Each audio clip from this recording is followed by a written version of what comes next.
Tumekutana hapa na mabenki na taasisi za fedha kwa ajili ya kujadili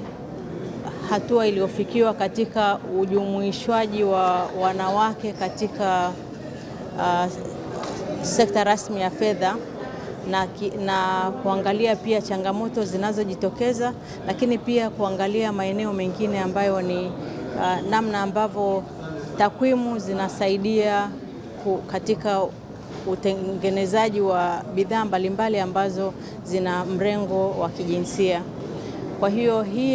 huu ni mkutano wetu wa pili. Mwaka jana mwezi Machi tulifanya wa kwanza, ambapo tulipeana baadhi ya majukumu ya kwenda kutekeleza, mengine yakiwa ni kwa upande wa mabenki na taasisi za fedha, lakini mengine yakiwa ni upande wa msimamizi ambaye ni Benki Kuu ya Tanzania. Kwa hiyo tumekaa pamoja leo, tumeangalia kwanza kwamba tumefikia hatua gani tangu tulivyokubaliana mwaka jana mwezi Machi, na pengine kuna changamoto gani zimejitokeza wakati wa utekelezaji, lakini pia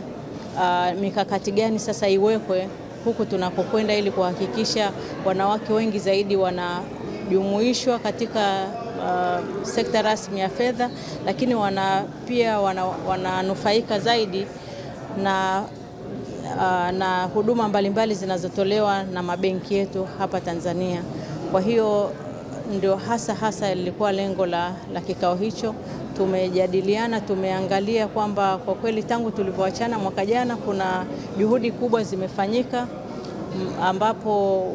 mabenki kwanza wamejitahidi sana katika kuongeza ushiriki wa wanawake katika meza ya maamuzi. Na meza ya maamuzi hapa tunamaanisha kwenye bodi, lakini pia kwenye nyadhifa mbalimbali za kibenki, yani kwenye management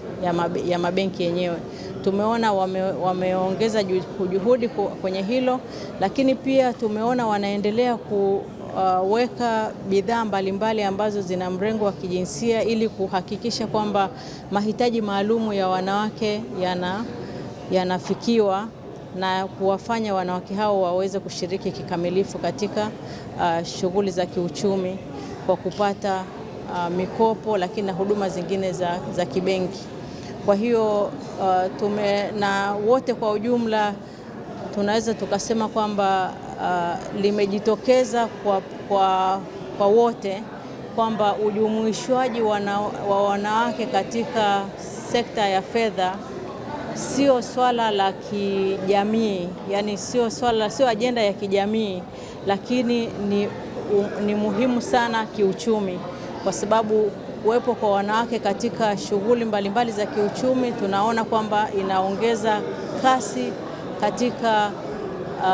shughuli hizo za kiuchumi, lakini inaongeza kasi katika ukuaji wa uchumi wetu na kupunguza wale wenye kipato duni na umaskini kwa ujumla wake. Kwa hiyo tunasema kwamba ujumuishwaji wa wanawake ni swala la kiuchumi, sio ajenda ya kijamii.